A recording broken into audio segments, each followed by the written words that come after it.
Joy Belonga, welcome to Unbroken. Thank you so much. What an honor to be here. Oh, it's lovely to speak to you. And so, why don't you begin? Tell us about a little bit about your background and how you found the principles. Sure.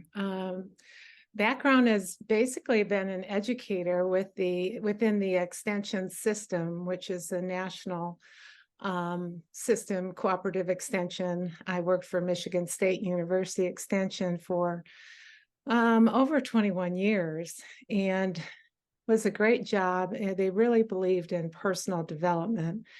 So I had 18 days, if you can believe it, to have personal development. And some of those days were, fall and spring conferences and things.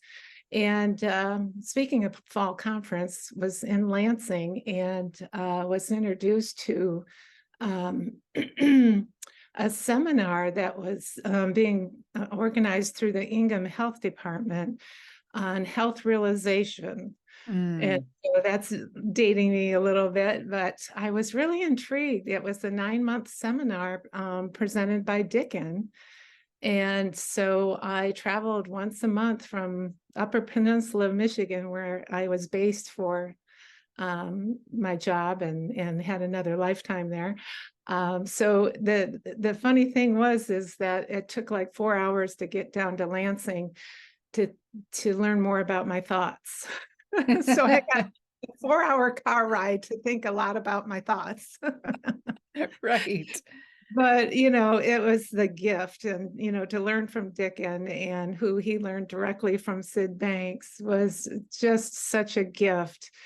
And I think it took me a while, I'd say at least maybe 9 months to maybe get my first insight. And the first insight was I didn't have to believe everything I thought, Mm. which was huge, Mhm. really huge. And so from then on, I made some changes in my life that I had been wanting to do, but didn't have the courage or the gumption, or I felt like I was stuck. And so I saw that really from a new perspective, that our thoughts appear real. That's Mhm. the trick, isn't it? They can appear so real, and then we end up believing them and we think they're our truth.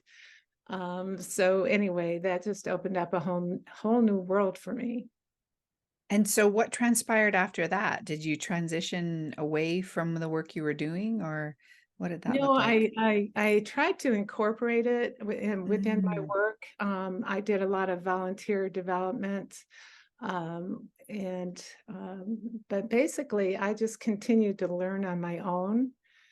And I think the real telltale sign of the impact that this had was I left a marriage. I didn't feel like I was with my life partner. And so that created some, turbulence. But I knew that I was going to be resilient and find my way. And sure enough, I did. And then at a certain point down the road, I knew my job was ending. And so I decided to take a joyride. I got myself a road truck van and traveled for a year with the main idea of getting out of Michigan for the winter. So that didn't take a brain rocket scientist to figure that out, that I needed to get out and explore. And it was just really a beautiful, beautiful trip. Had I not known the principles, though, I would have never taken the trip, because I would have been in the what if, what if this happens? What if I break down? What if I get attacked? What if I get lost? And I realized, that was just fear, and I didn't need to certainly listen to it. I needed to, have some safety measures, but to be able to do a year with embracing the unknown. I didn't have a plan other than to get out to the West Coast, because my kids had moved out there earlier, a couple of years prior. And it turned out to be such a magical trip, with the idea that I didn't have to have all my ducks in a row and plan how to get from point A to point Z. It would just, the big aha was like, I realized that whatever I needed to know would be revealed to me, and that I didn't have to figure it out. That was just huge because I think previously in my life and as part of our programming and conditioning, we've been taught that, you have to have a goal and you have to work hard to be successful. And, how about a 5-year plan? And all of those things just kind of went out the window. And I was really had this beautiful sense of freedom of creating my life in the moment, pretty much. Mm, Yeah. wow. That's so great. And you have an affinity for travel. You talk about going on adventures on your website. But it sounds like this was a new experience for you. Is that true? The joy ride and going with the mindset that I would just figure it out, or it would come to me, was so different. Yeah. Yeah. But at a very young age, a really good friend of mine, Kendra, and her mother introduced me to travel. So I went to Florida with them with my first, airplane ride. And then actually, we went in a van at the time, another trip. And maybe that's how that all came about. But I really think that she introduced me to adventure. Mm, oh, very cool. The other thing you mentioned on your website that I wanted to take note of was that you had a mystical experience when you were 12. Can you tell us about that? Yeah, I was really intrigued. I think I overheard like my mother and her friend talking about, I don't know, it's some kind of like mystical thing as far as I thought maybe it was tarot cards or just, yeah. So somehow I got the idea about levitation. And I was at my friend's house right next door, and we had a slumber party and just had the right amount of people. And I took the role of facilitating a levitation, which I had no previous, what I thought, no previous experience in how to do this. But and so the first 20 minutes of this, one person lies down on their back, and then we have three on each side, one at the foot and one at the head, and with just two fingers, other than the people at the foot and the head, two fingers of each hand under the person that's lying down. And we repeated things like, she's as light as a feather, she's light as a feather, went all the way around. And then her cells are compacting, her cells are compacting. So the first 10-15 minutes, we just cracked up laughing, like, what are we doing? And then I was so adamant. I remembered, I said, you guys, I really need to know if this works. And so then we settled down and started over with our, repeating the phrases. And sure enough, on the count of three, we began to lift the person over our heads. And the person was, and part of the phrasing was, she's as light as a feather. And it was just astounding. Just astounding. And as through the years, I've talked with other girlfriends, and they have reported, a similar experience. But this was pretty amazing, pretty amazing. And Mm, so each of us took a turn in the center of the circle, and then, I was last, and you lie with your arms folded and your eyes closed. And I knew I was being lifted, and then I had to just open my eyes to make sure, or just to validate that this was really happening. And then the ceiling was just about this far away from my eyes. goodness. Wow. Yeah. Yeah, so that was really bizarre. And it also showed me that, wow, our beliefs are really powerful. And at that Mm, young age of 12, we didn't have a lot of obstacles in our way of thinking, oh, this isn't possible. right. We were really fresh and really got serious and really saw that we can change reality with our thinking. Hmm. Yeah, amazing. And eh, I was going to ask what you saw about it then and what you might see about it now. Are there differences, or do you see it the same way?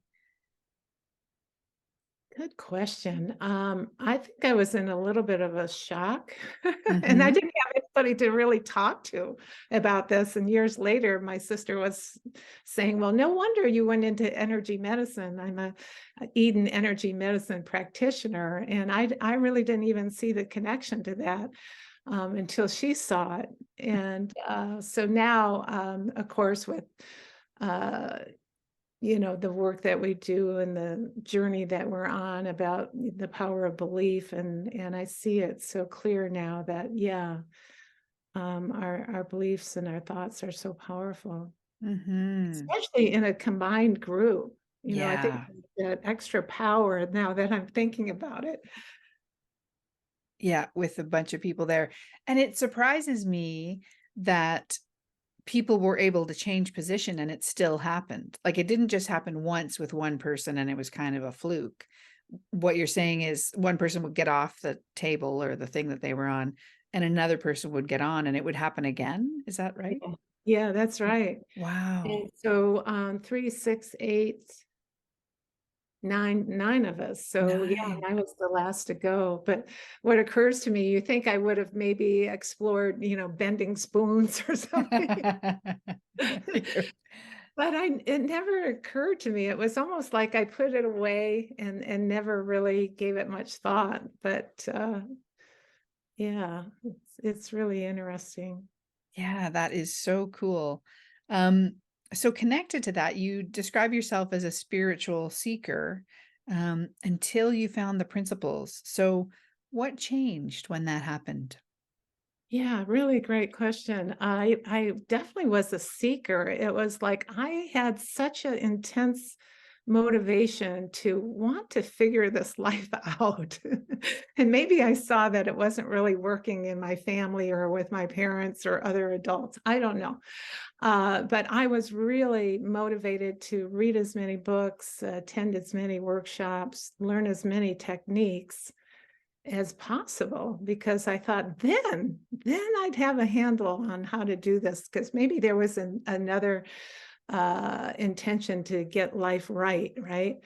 And so what was so interesting is once I came across this understanding, and also hearing from Dickon that he used to have like all these affirmation journals, a dream journal, he'd meditate for 4 hours each night or each day, and same kind of energy about that. And then it was like, oh my gosh, I have wisdom within me.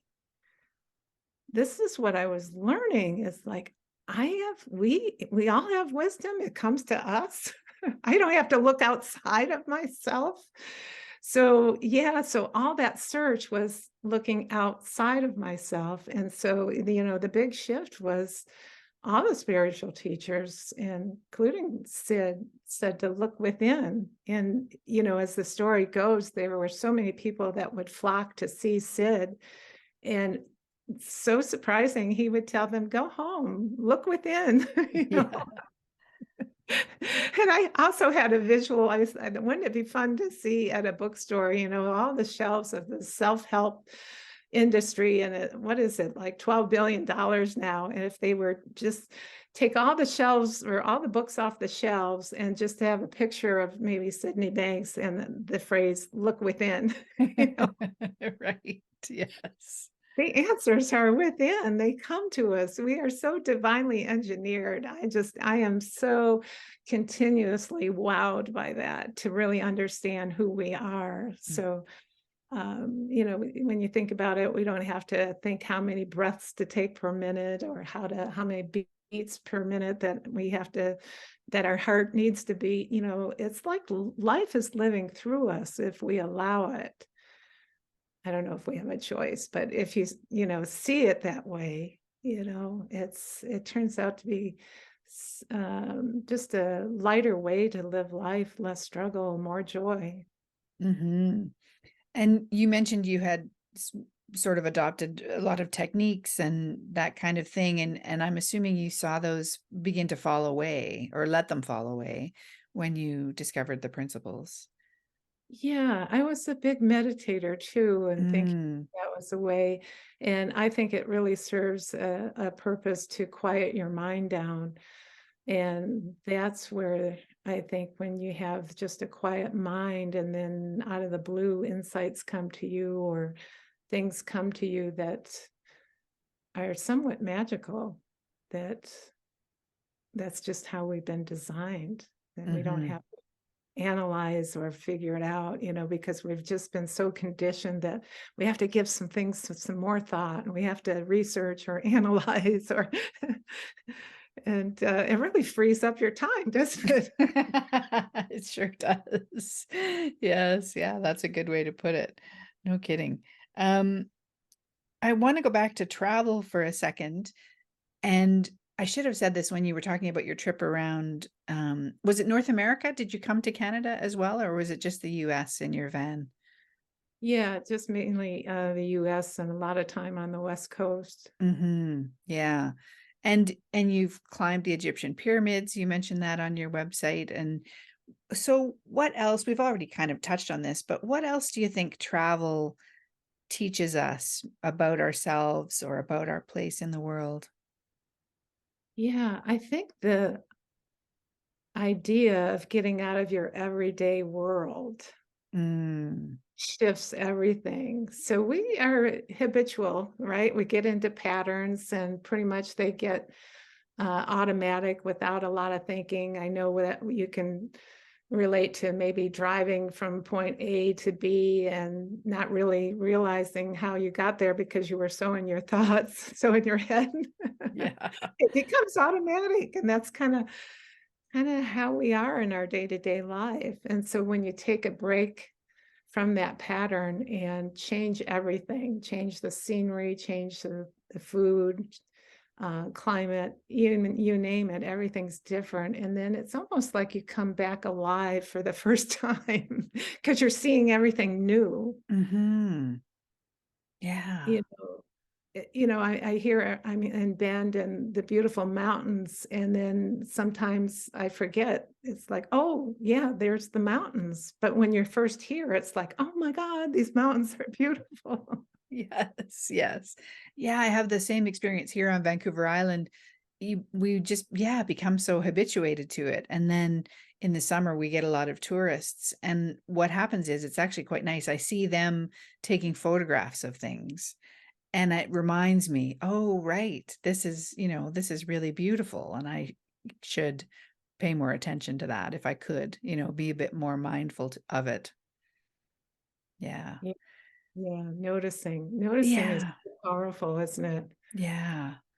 And when you were traveling in your van, did you have any experiences where like you talked about you would have asked you might have hesitated to go before you knew the principles because what if this happened or what if that happened? Did you run into any situations that were a little challenging where you were able to be in the moment and just see what happened? Yeah, two incidents come to mind.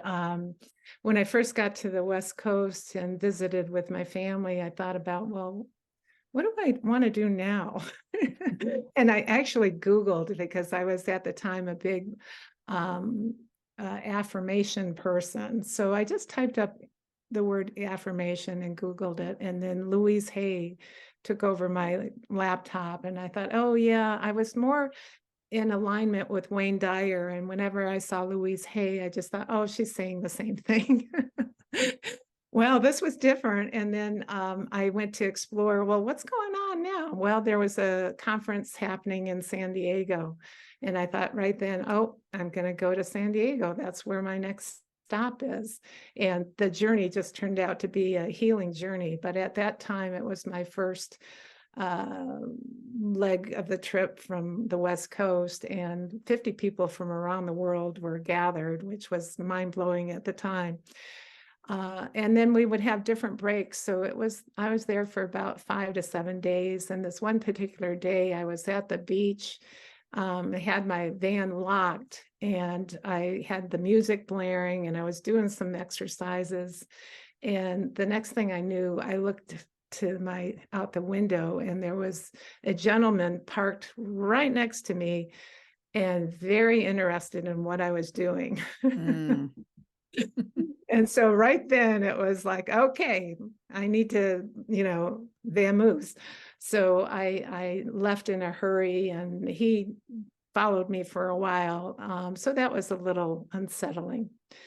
And then several months later, this was like part two of Louise Hay's training. She was doing life coaching in Sedona, and it was headed up by Patricia Crane, because Louise wasn't doing the training at the time, nor was she doing the training in San Diego.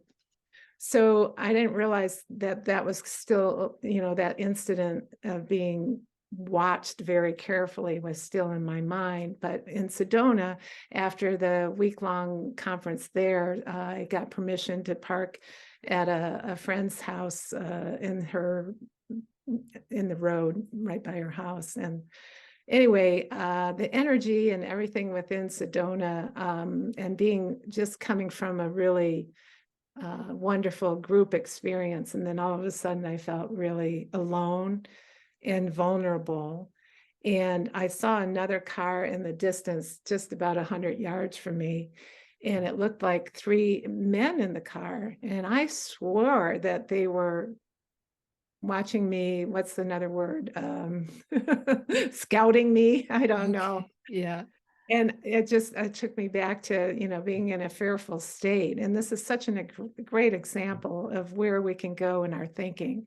So it Mm. was really based on a fearful experience that I had before of being, scouted, watched, stalked, whatever.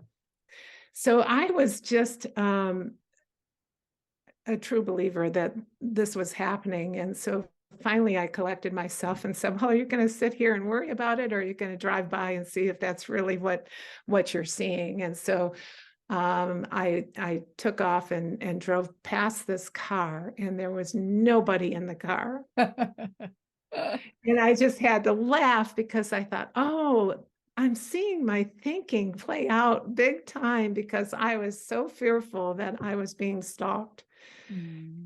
And so other than those two experiences, it was just a wonderful trip, and met a lot of people, and they would say, make sure you see, XYZ if you're going in this direction. And then I got invited to workshops up in Idlewild when I was visiting Joshua Tree National Park. And yeah, it was just a beautiful time.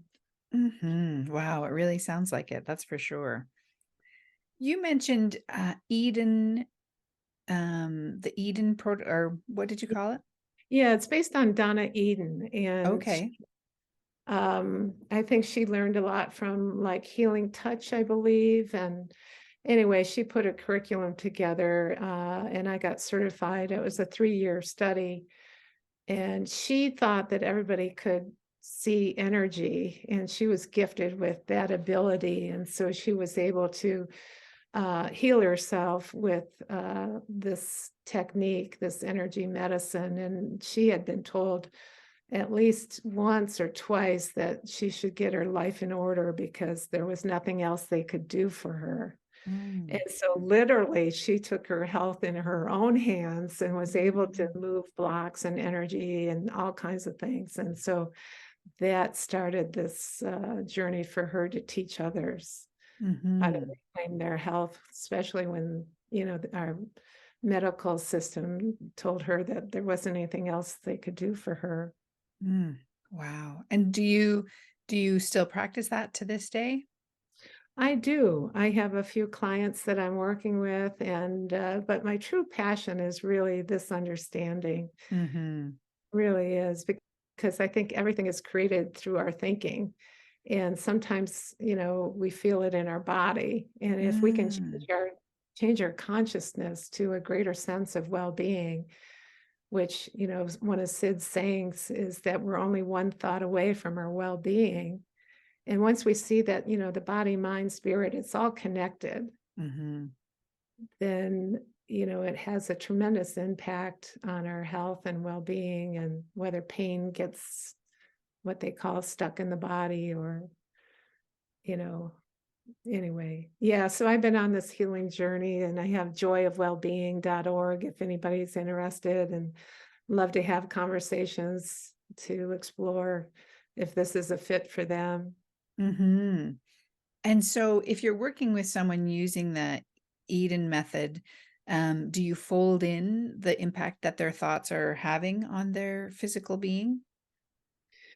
You know, sometimes because the emotions come up, Hmm. and usually there's a story connected to the emotions. So it brings up the conversation for sure. Mm. Oh, fascinating. Wow. That's really, really interesting. Um, one of the other things you do, your plate is quite full, is you're a rewilding coach with been trained by Angus and Rohini, correct? Correct. Uh-huh. Yeah. So what does rewilding mean to you? Yeah, it's based on the metaphor that they found how wolves were reintroduced to Yellowstone, which is an amazing 4-minute video if you get a chance to watch that. But to me, what it means is rewilding us back to our true nature before Mhm. all that programming came in and conditioning and, like coming from like the formless energy into form, and you can see this rewilding at its best with young kids because they are just so spontaneous and loving and laughing and just having a great time and being curious and not in their thinking. Very much into their being. So I think Mhm. that the rewilding is coming back and letting go of all that story that we might have made up over time. Because number one, we want to be loved and accepted. And throughout the course of our journey, we might change who we are to be loved and accepted, right? Mhm. So yeah, rewilding is a great term. I love the whole process, and I've learned so much from Rohini and Angus for sure. I was able to go deeper, I think, in this understanding. Oh, lovely. And were there any parts of you that you discovered during that rewilding process that you had sort of shut down based on the social things that we learn? Yeah, there was a number of things that came. I was just going through a heartbreak and Mm. then realizing that we're built to be resilient, and and the story that I made up about after the breakup, as to what that meant about me and was I not enough, and on it goes, Mhm. creating a lot of pain and struggle for myself. And it's part of the human experience, right? We have to go down the rabbit hole at times. And Mhm. now I find that I'm not going down the rabbit hole as deep as I used to. that Right. and so that's been a big shift. And now I see, as I'm on the other side of the breakup, I see that my world is opened, and I see that things happen for a reason, and we can get really caught up in the chaos and the change of it all, and we don't see it at the time, but down the road we see that it's happened for a reason. It's happened for our own evolution, for our own rewilding, that Mm. something needed to shift. Yeah, Mm. yeah, Yeah. Oh, what a lovely way to look at something challenging. That's beautiful. yeah. And part of that is to be held and supported Mhm. in this loving group. That Mm. what I see is, the irony is, when I first joined the rewilding group, it was in lockdown, couldn't leave my apartment, but yet I was connected with 34 people around the world. Right. Isn't that hilarious? Yeah. And now, the group is just continuing to be close and we connect, and it's just a beautiful experience to be held and supported, to be seen, and reawakening to who we really are, and that is love. Mhm. Bottom line, we are all love. Mm. Mm. Oh, beautiful. Thank you for saying that. That's lovely. I Mm. love that. Is as we get towards the end of our time together, is there anything you'd like to share that we haven't touched on yet today? Hmm. I don't think so, other though, this is my passion and I love, love, love having one-on-one conversations. I just finished a 4-week series in person here in Bend. Mm. So I'm really excited about doing more of that and recreating that experience that I had in the rewilding group. So it was a group of 9 other women plus myself that gathered at this beautiful Hanai center here in Bend. So I'm looking to do more of that because I really, really do believe this is the answer. It's all about this understanding, and it's all about the misunderstanding that we've grown up with, And I can't think of a better time with all the issues regarding mental health issues. There's never been a greater time to share this understanding. Yeah, I totally agree. Absolutely. So, where can we find out more about you and your work? You mentioned your website. Tell us the address again. Yeah, it's joyofwellbeing.org. Great.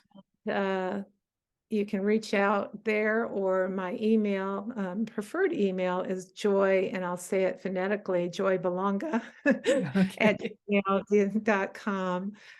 So yeah, up in the Upper Peninsula, it's almost a common name like Smith, Belangi, but it's phonetically, it looks like Belonga. So Joy Belonga at gmail.com. Perfect. Okay. And as ever, I will put links in the show notes at unbrokenpodcast.com. Awesome. Well, thank you so much, Joy. It's been great chatting with you. Yeah, it's been a delight. Thank you so much for the invitation. My pleasure. All right. Take care. Bye bye. Take care.